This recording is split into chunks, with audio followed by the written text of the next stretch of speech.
Заучакау Афшан Вандажи Ренчендон Баракканы я юбилей шахаштыл навас фонзажи. Медицинон уагдоны кушчета абон шхоржахченкото Евгений Вахтанга выномал урышаг Академион театры. Залы арбамбардшты Афшан Вандажи Ренчендоны хождар кушчета.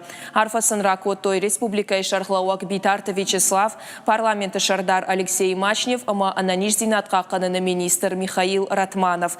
Хождар кушчеты удонта удышты артына даймаджи шхоржах той пацахадон лаварта ама арфай фыштаджетай.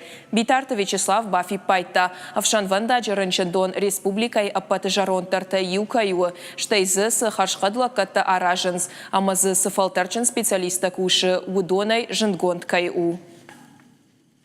Именно врачи железнодорожной больницы одними из первых в республике используют новые технологии и оборудование. И сейчас, когда в учреждении заработал новый аппарат МРТ, наши жители могут качественно обследоваться и получить необходимую консультацию.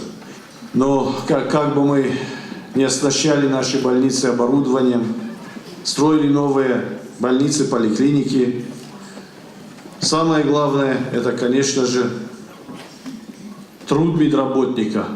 И вы все должны ценить и уважать его.